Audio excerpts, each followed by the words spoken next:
বিশ্বের সবচেয়ে বড় ম্যানগ্রোভ বনের নাম হল সুন্দরবন। এটি বাংলাদেশ এবং ভারতের সমুদ্র সীমান্তবর্তী 10,000 বর্গ কিলোমিটার এলাকা জুড়ে অবস্থিত। এর মধ্যে প্রায় 6,000 বর্গ কিলোমিটার এলাকা রয়েছে বাংলাদেশে। বাংলাদেশের সুন্দরবন খুলনা, সাতক্ষীরা এবং বাগেরহাট এই 3টি জেলা জুড়ে বিস্তৃত।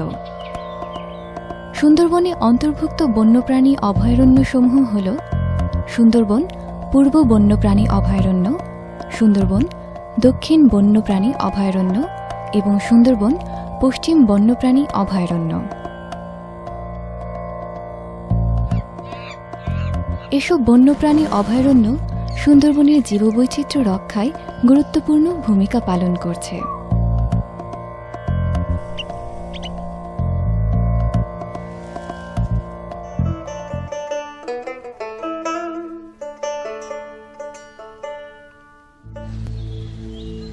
সুন্দরবন এক রহস্যময় প্রাকৃতিক সৌন্দর্যের আধার। এখানকার প্রকৃতি তার প্রতিটি সন্তানকে পরম আদরে আঁকড়ে ধরে রেখেছে। সুন্দরবনের প্রবেশপথেই দেখা যায় কতগুলো গ্রাম নদীর পাড় ঘেঁষে গড়ে উঠেছে। এখানকার প্রতিটি পরিবারের আয়ের একমাত্র উৎস এই সুন্দরবন। কেউ মাছ ধরে, কেউ জ্বালানি কাঠ, কেউ বা মধু সংগ্রহ করে।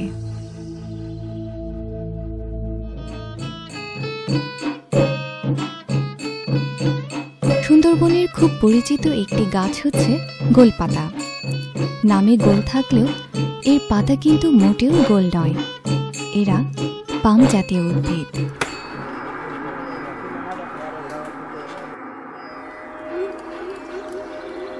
এর ফল যেমন সুস্বাদু, এর থেকে তৈরি গুড়ও তেমন মিষ্টি আর স্বাস্থ্যকর।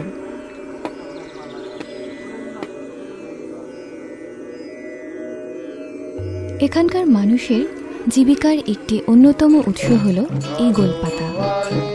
এরা ছোট নৌকায় করে গোলপাতা সংগ্রহ করে, কেউ বা বড় ট্রলার নিয়ে আসে। উপকূলীয় ঘর ও নৌকার ছাউনি তৈরিতে এই পাতা বহুলভাবে ব্যবহৃত হয়। এখানকার আরেক উদ্ভিদ হচ্ছে হেঁতাল। এর কথা বিশেষভাবে বলতে হয় কারণ সুন্দরবনের বাঘেদের নিরাপদভাবে লুকিয়ে থাকার উপযুক্ত স্থান তৈরি করে দেয় এই কাঁটাযুক্ত গাছগুলো।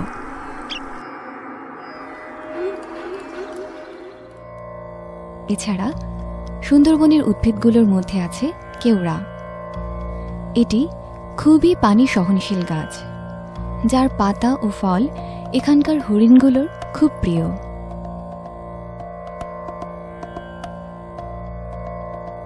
আরও আছে গেওয়া। এর থেকে এক ধরনের কষ বের হয় যা খুব বিষাক্ত। সুন্দরী গাছ, যার নামে এই বনের নামকরণ করা হয়েছে। কিন্তু আগামরা রোগে আক্রান্ত হয়ে এই গাছগুলোর অবস্থা এখন খুবই করুণ। পানির লবণাক্ততা বৃদ্ধি এর প্রধান কারণ। এর ফলে সুন্দরবনের বিভিন্ন গাছের উচ্চতা হ্রাস পাচ্ছে এবং গেওয়া ও গরান গাছ সংখ্যায় বৃদ্ধি পাচ্ছে। সুন্দরী কাঠের স্থায়িত্বের কারণে তা এই অঞ্চলের মানুষের আসবাবপত্র তৈরির প্রধান চাহিদা। সুন্দরবনের আবির্ভাবের শুরুতে প্রথম পদক্ষেপটি ফেলেছিল সানগ্রাস জাতীয় উদ্ভিদ। এরপর একে একে আসতে শুরু করে কেওড়া, বাইন, পশুর, ধুন্দল ইত্যাদি। এদেরকে বলা হয় অগ্রণী প্রজাতি। সবশেষে চূড়ান্ত প্রজাতি হিসেবে আসে সুন্দরী এবং গরান গাছ। একটি বনভূমির এইভাবে ধাপে ধাপে সৃষ্টির প্রক্রিয়াকে বলা হয় ক্রমাগমন। সুন্দরবনে এই প্রক্রিয়াটি খুব স্পষ্টভাবেই চোখে পড়ে। সুন্দরবনের প্রতিকূল পরিবেশে টিকে থাকার জন্য এখানকার গাছগুলো নিজেদের অভিযোজন ক্ষমতাকে অন্য এক পর্যায়ে নিয়ে গেছে, যা পাহাড়ি অথবা সমতল বনভূমি থেকে সম্পূর্ণ আলাদা। এখানকার মাটি ফুঁড়ে বের হয়ে ওঠা শ্বাসমূলগুলো এর একটি উল্লেখযোগ্য উদাহরণ। কেওড়া, সুন্দরী, গড়ান গাছে এই ধরনের শ্বাসমূল দেখা যায়। এছাড়া মূলের অভিযোজনের মধ্যে পড়ে ঠেসমূল, যা গাছের কাণ্ড থেকে বের হয়ে মাটির সাথে ঠেস দিয়ে দাঁড়াতে সাহায্য করে। এদের মধ্যে উল্লেখযোগ্য হচ্ছে কাঁকড়া। ম্যানগ্রোভের বেশিরভাগ গাছের পাতাগুলো অনেক পুরু ও রসালো হয়। ম্যানগ্রোভের আরেক অভিযোজন পদ্ধতি হল বীজের জরায়ুজ অঙ্কুরোদ্গম। এই ধরনের অভিযোজনে বীজগুলো গাছে থাকা অবস্থাতেই অঙ্কুরোদ্গম হয়। এই ধরনের বীজে এক ধরনের বর্ধিত অংশ বের হয়, যা কাদামাটিতে বীজগুলোকে আঁকড়ে ধরে রাখতে সাহায্য করে।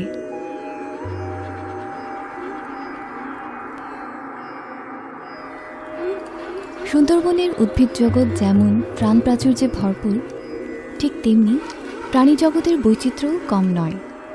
এর বাস্তুসংস্থানে যুক্ত হয়েছে ক্ষুদ্র কীট থেকে শুরু করে বিশালাকার রয়্যাল বেঙ্গল টাইগার। এখানকার প্রাণীগুলোর বেঁচে থাকা অনেকখানি জোয়ার ভাটার সময়ের উপর নির্ভরশীল। জোয়ারের পানি নেমে গেলে কাদা আর গর্ত থেকে বের হয়ে আসে বিচিত্র ধরনের প্রাণী। এটি হল মাছ স্ক্রিপার। এরা এমন এক ধরনের মাছ যারা তাদের পাখনা ব্যবহার করে কাদামাটিতে চলাফেরার জন্য। কাদার মধ্যে লুকিয়ে থাকা পলি, কাঁকড় খেয়ে এরা বেঁচে থাকে। সুন্দরবনের অতি পরিচিত জলজ প্রাণীটি হচ্ছে লাল কাঁকড়া বা ফেডলার্স ক্র্যাব। এই পুরুষ কাঁকড়াগুলোর শিরদাঁড় আকারে বড় থাকে। স্ত্রী কাঁকড়াগুলোতে সাধারণত এটি দেখা যায় না। এছাড়াও জলজ প্রাণীগুলোর মধ্যে আছে নানা জাতের শামুক, জেলিফিশ এবং বিভিন্ন প্রজাতির মাছ।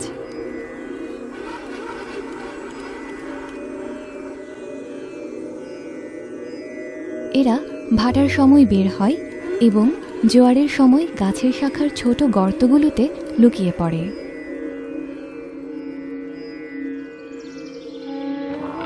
এখানে দেখা যায় নানা রঙের নানা ধরনের পাখি। কিছু পাখি গাছের মগডালে বাসা বাঁধে। তারা গাছের ফল, বীজ ইত্যাদি খেতে পছন্দ করে, যেমন টিয়া, ঘুঘু, শালিক, ময়না ইত্যাদি। কাঠঠোকরা গাছের ভেতরে লুকিয়ে থাকা কীটপতঙ্গ ধরে খায়।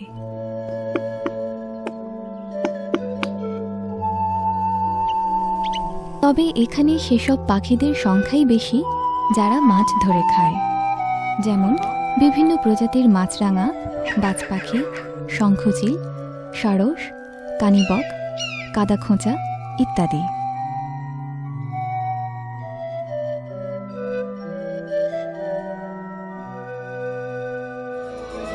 সুন্দরবন জুড়ে প্রকৃতি তার সৌন্দর্য যেমন ঢেলে দিয়েছে, ঠিক তেমনি ভয়াবহ রূপ দিয়ে তার আরেক অংশ সাজিয়েছে। সুন্দরবনের নদীগুলোতে নৌকায় করে যাওয়ার সময় দু একটা কুমিরের দেখা মিলতেও পারে। এদের কখনো কখনো ডাঙায় রোদ পোহাতে দেখা যায়। সুন্দরবনের সবচেয়ে বিপজ্জনক প্রাণীটি হচ্ছে রয়্যাল বেঙ্গল টাইগার। সুন্দরবনে মধু সংগ্রহ করতে আসা মাওয়ালিরাই সবচেয়ে বেশি এই বাঘের আক্রমণের শিকার হয়। কিন্তু এই বাঘেদের সংখ্যা কমতে কমতে বর্তমানে মাত্র 400 বাঘ সুন্দরবনে পাওয়া যায়। এছাড়াও সুন্দরবনে দেখা মেলে বন্য শুকুরের। এরা স্বভাবতই হিংস্র হয়। সুন্দরবনে বানরের সংখ্যাও চোখে পড়ার মতো। এই বানরগুলোর সাথে এখানকার হরিণের একটা আবেগী বন্ধুত্বের সম্পর্ক রয়েছে। এই বানরগুলো হরিণদের খাওয়ার জন্য কেওড়া গাছের ডাল ভেঙে দেয় আর হরিণগুলো এর বিনিময়ে বানরগুলোকে পিঠে চড়িয়ে বন ঘুরতে নিয়ে যায়। সুন্দরবনে মধু সংগ্রহকারী মাওয়ালিরা নিজেদের জীবন হাতের মুঠোয় নিয়ে এই দুর্গম বিপজ্জনক জঙ্গলে আসে মধু নিতে, নিজেদের জীবিকার তাগিদে। মৌচাকের খোঁজে তারা হন্যে হয়ে ছুটে বেড়ায় এখান থেকে ওখানে। সুন্দরবনের মৌমাছিগুলো খুব আগ্রাসী হয়ে থাকে। নিজেদের বাসা রক্ষার জন্য এরা জীবনও দিতে প্রস্তুত। মধুভর্তি মৌচাকের খোঁজ পেলেই শুরু হয়ে যায় মৌচাক থেকে মৌমাছি তাড়ানোর আয়োজন। মাওয়ালরা গোলপাতা ও হেঁতালের পাতা কেটে এক ধরনের মশাল বানিয়ে নেয়, যা কারু বলে পরিচিত।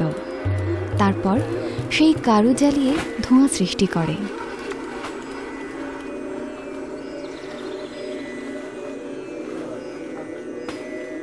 মৌমাছিরা ধোঁয়ার গন্ধ পেলেই মনে করে জঙ্গলে আগুন লেগেছে, আর কোনো পথ নেই মৌচাক রক্ষা করার। তাই তারা মৌচাকের মায়া ত্যাগ করে জীবন বাঁচানোর জন্য পালাতে শুরু করে। আর মৌমাছিদের এই দুর্বলতার সুযোগটি লুফে নেয় মাওয়ালিরা। কোনো কোনো দিন একটু বেশি মধু পেলেই তাদের মনে ছড়িয়ে পড়ে খুশির জোয়ার। মনে এক তৃপ্তি নিয়ে ফিরে যায় প্রিয়জনদের কাছে।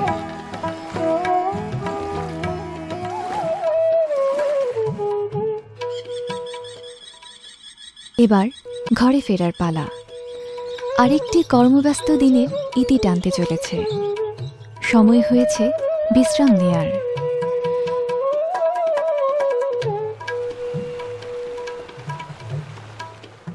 দিগন্তের এক কোণায় ঢলে পড়েছে সন্ধ্যার সূর্য। সুন্দরবনে রাত নামছে।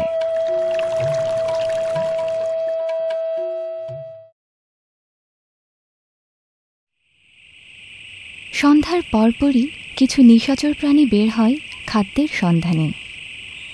এর মধ্যে দেখা যায় কিছু প্রজাতির বাদুড় এবং সাপ। এই সাপগুলো ছোট মাছ ও ব্যাঙ শিকার করায় দক্ষ। সুন্দরবন তার সান্নিধ্যে আসা কাউকেই খালি হাতে ফিরিয়ে দেয় না। সবার জন্যই সে সর্বদা আশীর্বাদ পুষ্ট। সুন্দরবনের রাতের অন্ধকারে কিছু কিছু জায়গায় জোনাক পোকার মতো আলো জ্বলতে দেখা যায়।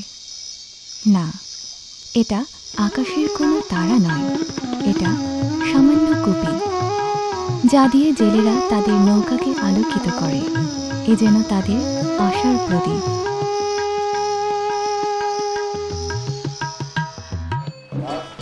উত্তাল এই নদীর উপরেই এমনি করে গড়ে ওঠে অন্য এক জেলে পাড়া। এ যেন এক ভাসমান গ্রাম। ভোরের আলো ফুটে উঠতে না উঠতেই এসব মানুষগুলোর মধ্যে দেখা যায় কর্মব্যস্ততা।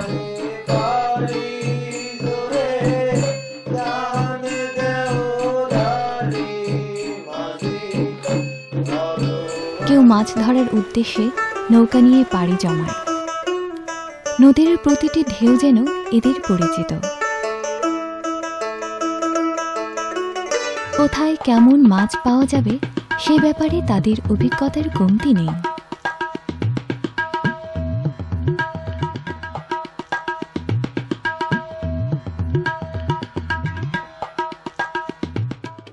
এদের মধ্যে আবার কেউ হয়তো ছোট নৌকা নিয়ে নদীর অগভীর অংশগুলো থেকে কাঁকড়া ধরে। সুন্দরবনে এইসব খেটে খাওয়া মানুষগুলো গ্রীষ্মের প্রখরতা, বর্ষার অবিরাম জলধারা কিংবা শীতের হাড় ভাঙা কাঁপুনি কোনো কিছুর কাছেই হার মানার নয়।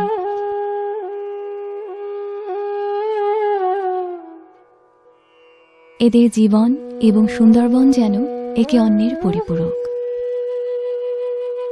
এই বন যেমন এখানকার মানুষগুলোকে নিয়ে তার বাস্তুসংস্থান তৈরি করেছে, ঠিক তেমনি এখানকার মানুষগুলোর বেঁচে থাকার একমাত্র অবলম্বন এই সুন্দরবন।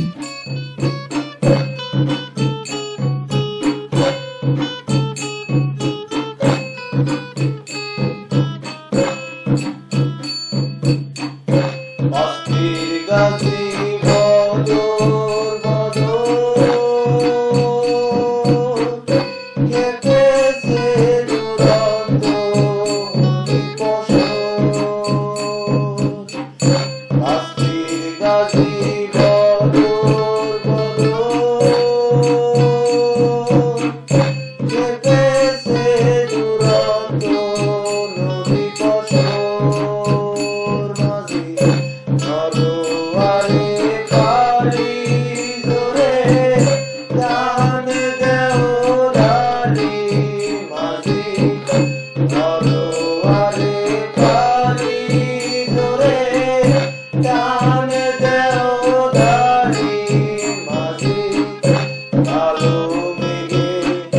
আকাশে কিসে চাইয়ে ওরে শাবাশে শাবাশে ওরে শাবাশে শাবাশে ওরে